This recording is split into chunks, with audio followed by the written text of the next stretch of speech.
మనిషై పుట్టినవాడు కారాదు మట్టి బొమ్మ, పట్టుదలే ఉంటే కాగలడు మరో బ్రహ్మ. కృషి ఉంటే మనుషులు ఋషులవుతారు, మహాపురుషులవుతారు, తరతరాలకు తరగని వెలుగవుతారు, ఇలవేలుపులవుతారు. ఎవరైనా గట్టి ప్రయత్నం చేసి అసాధ్యాన్ని సుసాధ్యం చేస్తే వారిని భగీరథునితో పోల్చుకుంటాం. ఎవరి భగీరథుడు, ఏమా ప్రయత్నం, వివరంగా తెలుసుకుందాం. భగీరథుడు త్రేతాయుగంలో ఇక్ష్వాకు వంశానికి చెందినవాడు. శ్రీరాముడు కూడా ఇదే వంశానికి చెందినవాడు. భగీరథుడి చరిత్ర పలు ప్రాచీన హిందూ గ్రంథాలలో ప్రస్తావించబడింది. ముఖ్యంగా ఈ 3 ప్రధాన గ్రంథాల్లో కనిపిస్తుంది. రామాయణం బాలకాండ, భాగవత పురాణం 9వ స్కందం, మహాభారతం అనుశాసన పర్వంలో దీని ప్రస్తావన ఉంది. ఇక రామాయణంలో బాలకాండలో భగీరథుని చరిత్ర చాలా విస్తారంగా వివరించబడింది. పరమ పవిత్రమైన గంగానదిని చూసి రామచంద్రుడు విశ్వామిత్రుని అడగగా ఈ అద్భుతమైన గంగావతరణం గురించి విశ్వామిత్రుల వారు రామచంద్రునికి వివరిస్తారు. ఇక భాగవత పురాణం 9వ స్కందం, ఇందులో భగీరథుడు సగరుని పుత్రుల కథ, గంగావతరణం, శివుని తపస్సు గురించి వివరంగా వర్ణించబడింది.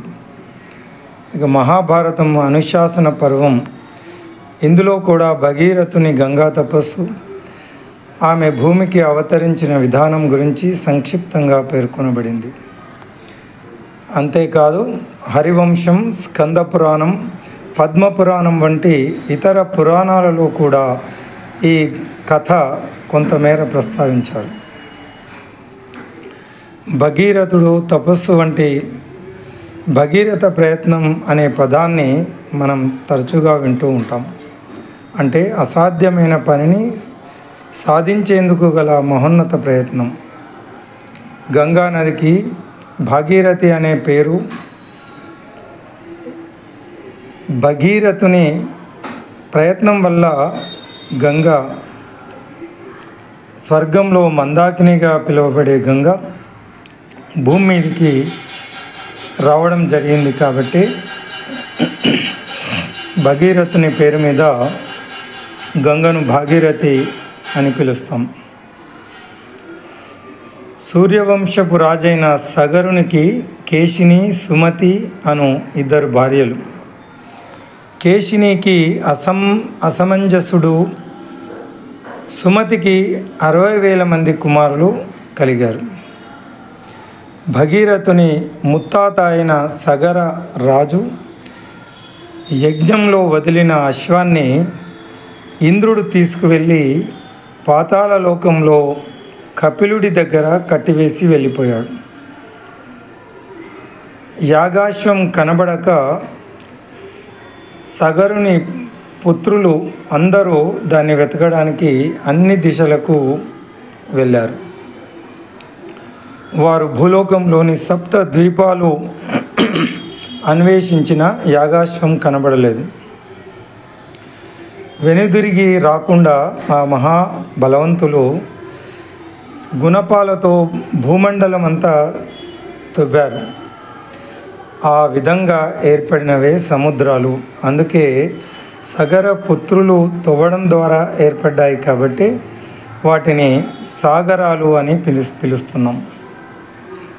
సగరుని 60,000 మంది కుమారులు పాతాళంలో నిర్బంధించి ఉన్న గుర్రాన్ని చూసి వారు భయంకర శబ్దాలు చేస్తూ అక్కడ తపస్సు చేస్తూ ఉన్న కపిల మహర్షి ఈ అశ్వాన్ని అపహరించాడని భావించి ఆయన పైకి దాడి చేయడానికి వెళ్ళారు. అప్పుడు కపిల మహర్షి ఆ సగరుని 60,000 మంది పుత్రులను మహా ఉద్రిక్తమైన కోపంతో హుంకరించి చూడగా ఆ నేత్రాలతో వెలువడ్డ అగ్నిలో వారంతా బూడిదగా మారి బూడిద కుప్పలై పడిపోయారు. ఆ తర్వాత అసమంజసుడు సగరుని మరో పుత్రుడు ప్రయత్నించి విఫలం కాగా, అసమంజసుడి పుత్రుడైన అంశుమంతుడు కపిల మునిని ప్రార్థించి ఆయన అనుగ్రహంతో ఆ అశ్వాన్ని తీసుకువెళ్ళి యాగ సమాప్తి చేశాడు. కపిల మునిని ప్రార్థించగా ఆయన అనుగ్రహించి, ఈ ముని శాపం వల్ల మీ తండ్రులు 60,000 మంది బూడిద కుప్పలైపోయారు. వారికి పుణ్యగతులు ప్రాప్తించాలంటే ఆ స్వర్గలోకంలో ఉన్నటువంటి దివిజ గంగను, మందాకినిగా పిలువబడే ఆ గంగ ఈ బూడిద కుప్పలపై ప్రవహిస్తే తప్ప వారికి పుణ్యగతులు ప్రాప్తించవు అని సెలవిచ్చారు కపిలముని. కపిలమునికి అంశుమంతుడు నమస్కరించి ఆ యాగాశ్వాన్ని తీసుకొని వెళ్ళి యాగాన్ని పరిసమాప్తి గావించాడు. అంశుమంతునికి రాజ్యమిచ్చి సంసార బంధాలు తెంచుకొని మోక్షం పొందాడు సగర చక్రవర్తి. అంశుమంతుడు తండ్రులకు పుణ్యగతులు కలిగించడానికి స్వర్గంలో ఉన్న గంగానది కోసం తపస్సు చేసి అది సాధించకుండానే మరణించాడు. తర్వాత అతని కొడుకు దిలీపుడు ఘోరమైన తపస్సు చేశాడు, కానీ భూలోకానికి గంగను తీసుకురాకుండానే మరణించాడు. ఆయన వల్ల కాలేదు. సగరుని పుత్రులకు ఉత్తమగతులు లభించాలంటే దివిజ గంగను పాతాళానికి తేవలసి ఉంది. అది పొందే వరకు సగరుని కుమారుల అంత్యక్రియలను నిర్వహించే బాధ్యత తరతరాలుగా సంక్రమిస్తూ వచ్చింది. సగరుని పుత్రుడైన అసమంజసుడు, ఆయన పుత్రుడైన అంశుమంతుడు, ఆయన పుత్రుడైన దిలీపుడు, ఇలా వారంతా ప్రయత్నించి విఫలమై ఇక ఈ దిలీపుని కుమారుడైన భగీరథుడు అయోధ్య సింహాసనాన్ని అధిరోహించిన తర్వాత తన తాతలకు ఉత్తమగతులు ప్రాప్తించాలని గంగాదేవిని ప్రార్థించడానికి హిమాలయాల్లో తపస్సు చేశాడు.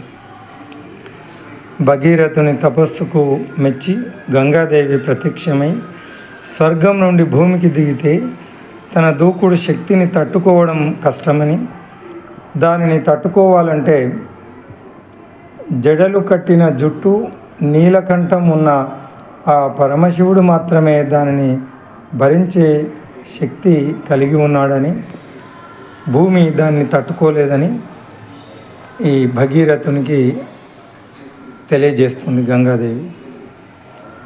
ఇక భగీరథుడు పరమశివుని అనుగ్రహం పొందడానికి మళ్ళీ పరమశివుని గురించి అద్భుతమైన తపస్సు ఆచరిస్తాడు.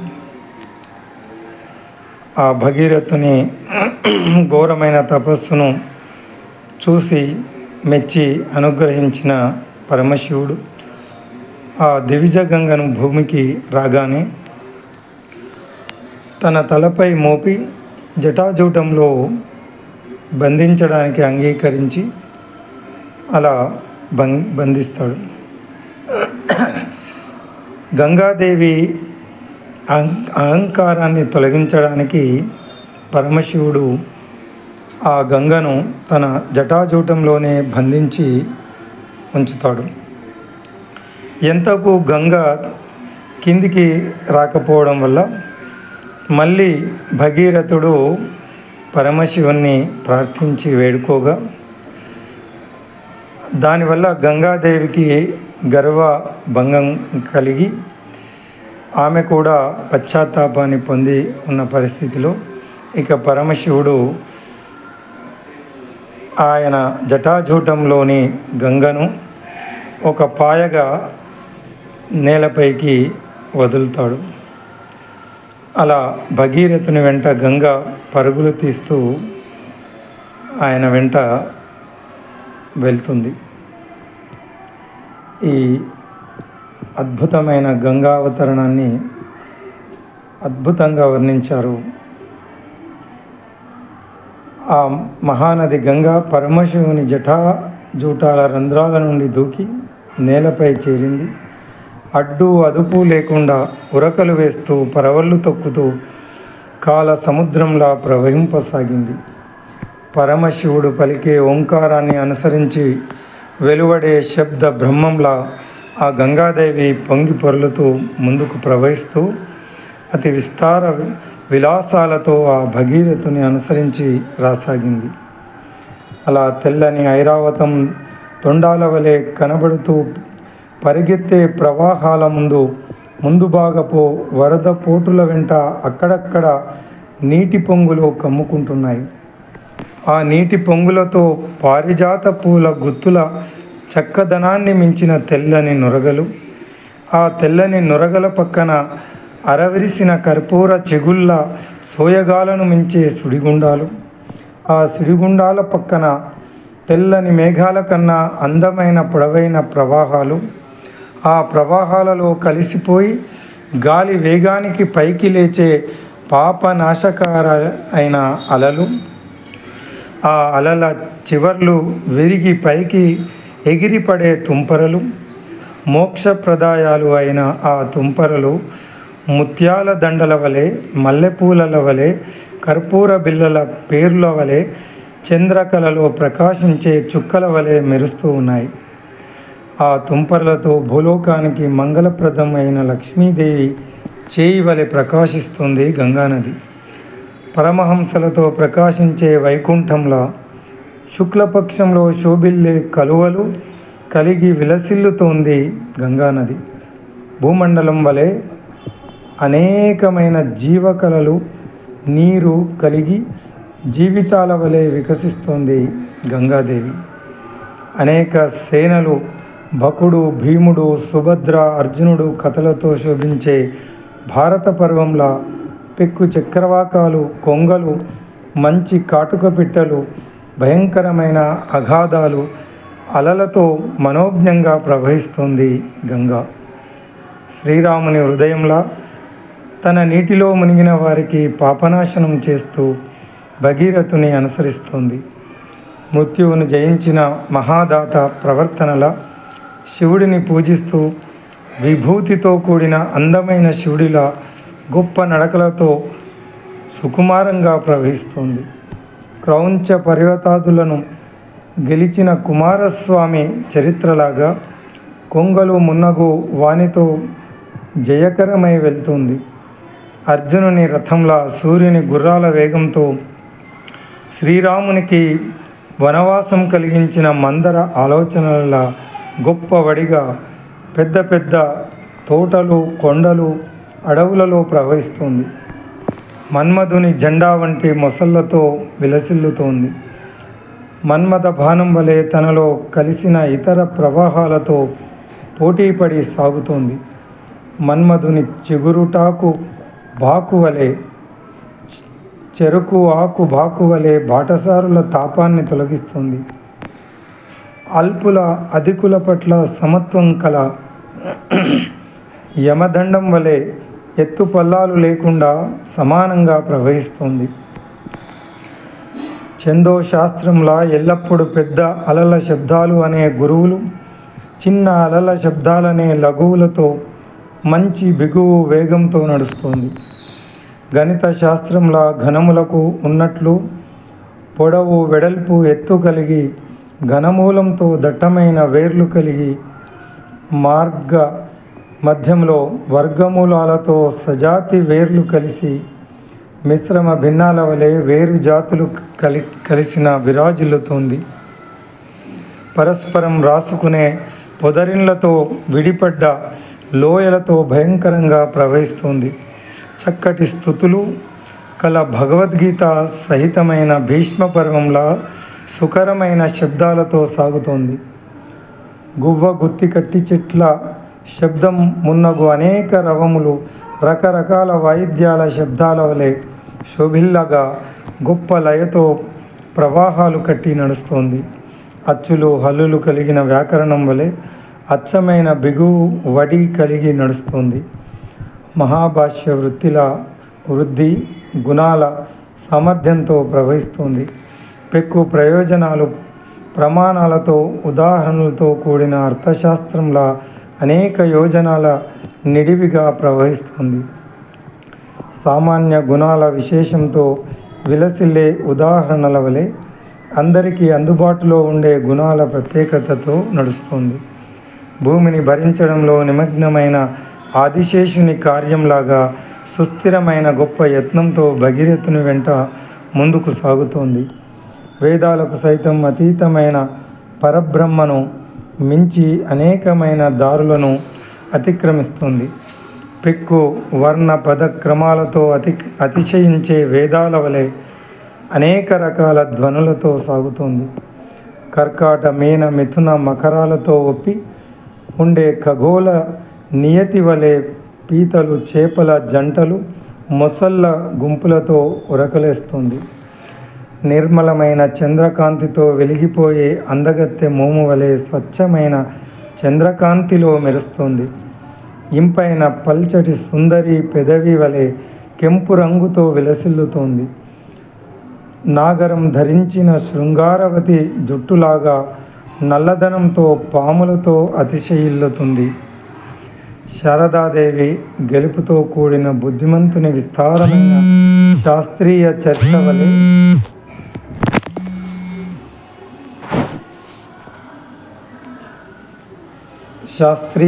చర్చ వలె విస్తారమైన సరస్వతీ నది సంగమం విలసిల్లుతోంది. అఖిల సంతానానికి బ్రతుకు తెరువై శుభకరమై ఆకారంతో కూడిన సుందరాంగి చనుదోయి సొగసుతో ప్రవహిస్తోంది. సుందరాంగి మందహాసంలా చంద్రభాగ సౌభాగ్యాన్ని అతిశయించి నడుస్తోంది. గొప్ప ఒడ్డానాలు ధరించిన కన్యలతో విహరించే అదృష్టవంతుని వివాహంలా భూమి నిండా విస్తరించిన ప్రవాహంతో పరిగెడుతుంది. తార తన చేతితో సుగ్రీవుని తాకినట్లు యమునా నదిని సుందరంగా ఆప్యాయంగా స్పర్శించి భగీరథుని కూడా కొనసాగుతుంది. భీముని రథం విజృంభణాన్ని అడ్డుకుంటున్న కర్ణుని బాణవర్షం వలె భీమరథీ నది వడిని అడ్డుకుంటూ సాగుతుంది. నీటిని చిమ్మే ఏనుగు తొండం చివర వలె పైకెత్తబడిన తామరతో అతిశయించి విజృంభిస్తుంది. మంచి సరసం తెలిసిన రంభ నిండు ముఖం వలె మంచినీటితో అతిశయించి ప్రవహిస్తుంది. సముద్రుని గర్వం సర్వం భంగపరిచిన శ్రీరామచంద్రుని మోము ముడివలే సింధు నది గర్వాన్ని భంగపరుస్తూ ప్రవహిస్తుంది. దరిచేరిన దుశ్శాసనుని దుర్మధాన్ని విరగగొట్టే భీముని గదాఘాతంలా తనలో మునిగిన వారి మహాపాపాలను తొలగిస్తూ పారుతోంది. మాటిమాటికి కదలాడే కంకణాలు అలంకరించిన వేశ్య మణికట్టు వలె మళ్ళీ మళ్ళీ పారే నీటి బిందువులతో నిండి ప్రవహిస్తుంది.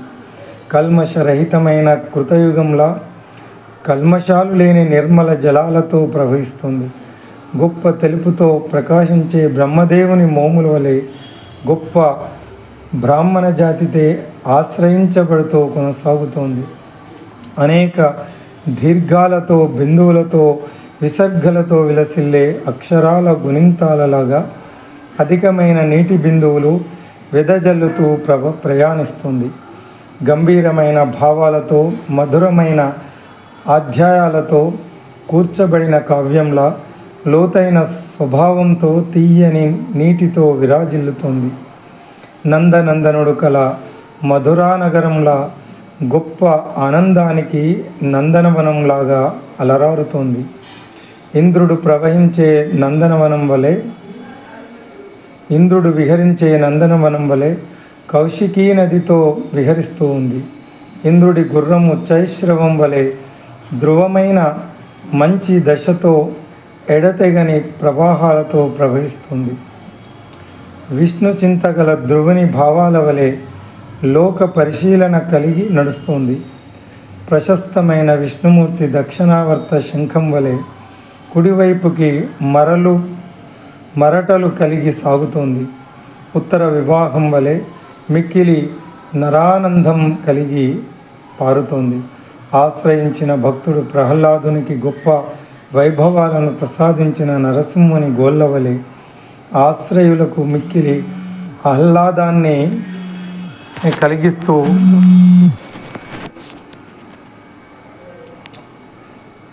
ముందుకు కొనసాగుతుంది. కామధేను కల్పవృక్షాలలాగా దానాల సమూహంతో కూడి కదులుతూ ఉంటుంది.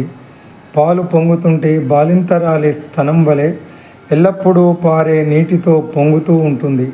మకరం, పద్యం, పద్మం, కచ్చపం అనే నిధులతో తులతూగే కుబేరుని నివాసం వలె మొసళ్ళతో, తామరలతో, మెట్ట తామరలతో, తాబేళ్లతో నిండుగా ప్రవహిస్తూ ఉంటుంది.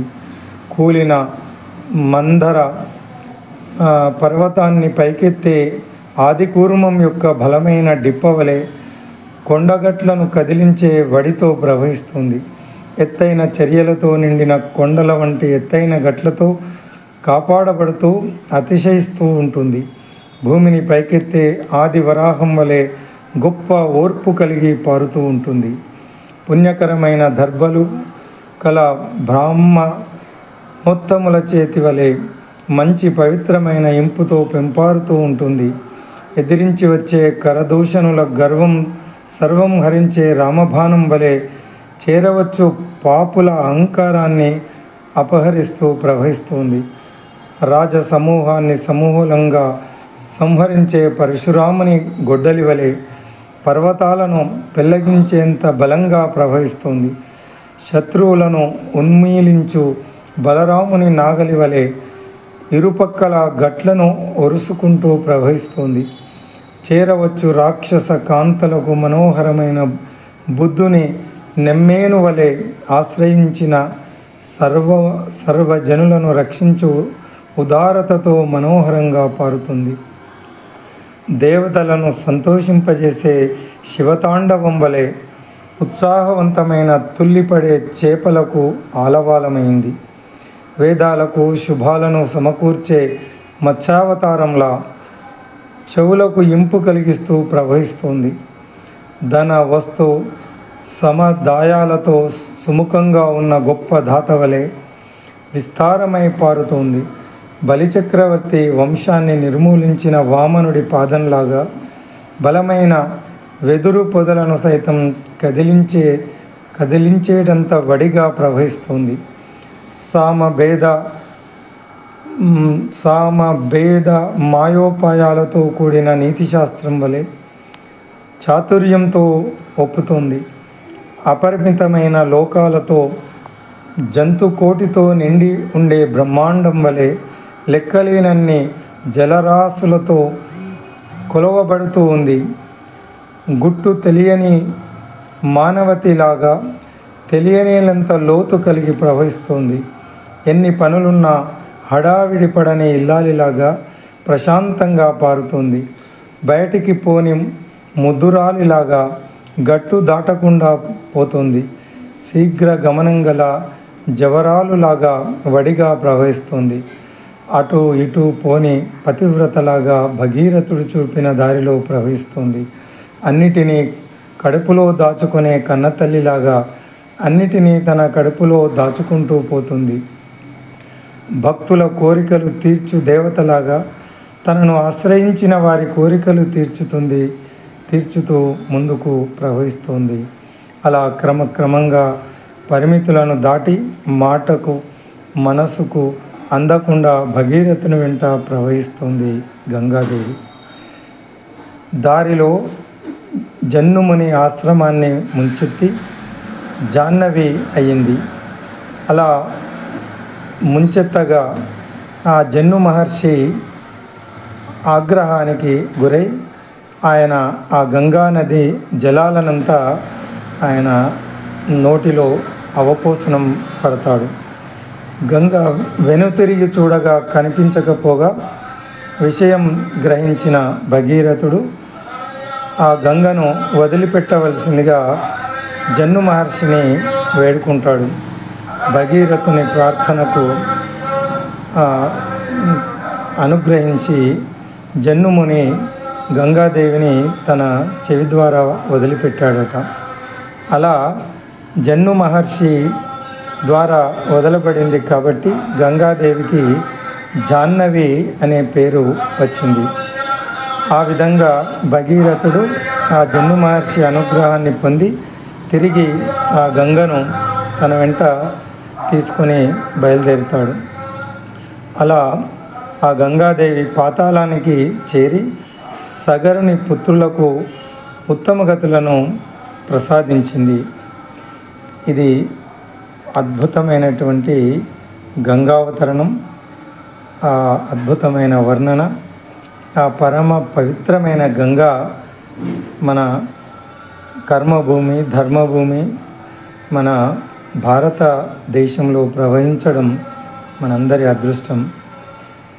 ఈ భగీరథ ప్రయత్నం పురాణ కథ ఆధారంగా భగీరథ ప్రయత్నం అనే మాట వాడుకలోకి వచ్చింది మిత్రులారా. అతని కృషికి గుర్తుగా దేవప్రయాగ వద్ద అలకానంద నదిలో కలిసే వరకు నది ప్రధాన ప్రవాహాన్ని స్థానికులు భాగీరథి అని పిలుస్తారు. పాతాళం వైపు ప్రవహిస్తున్నప్పుడు గంగా జాహ్నవి మహర్షి ఆశ్రమాన్ని ముంచెత్తింది. ఆ దేవత అహంకారాన్ని శిక్షించడానికి ఋషి నదిని మింగేశాడు. భగీరథుని పట్టుదలతో కూడిన విన్నపంతో ఋషి తన చెవి ద్వారా నదిని బయటకు నెట్టాడడానికి కాబట్టి ఆ దేవతను గంగాదేవిని జాహ్నవి అని పిలుస్తూ ఉన్నాం. గొప్ప తపస్సు పరమనిష్టగా చేసి భగీరథుడు అనేక అడ్డంకులను ఎదురైన వాటిని అధిగమించి మరి అవిశ్రాంత ప్రయత్నం ద్వారా గంగా నదిని భూమిపైకి తీసుకువచ్చే విజయవంతమయ్యాడు. కాబట్టి ఆనాటి నుండి ఈనాటికి భగీరథుని చరిత్ర ప్రయత్నానికి మారుపేరుగా ఆయనను మనం కొనియాడుతూ ఉన్నాం. అఖండమైన తన కీర్తి లతకు ఆధారంగా ఉండే స్తంభంగా పితృకార్యం చేశాడు. తన వంశానికి వాటిల్లిన ఆ అపకీర్తిని, కష్టాలను సర్వం తొలగించాడు. తన తాతలకు పుణ్యగతులు ప్రాప్తించడానికి భగీరథుడు ప్రయత్నించాడు.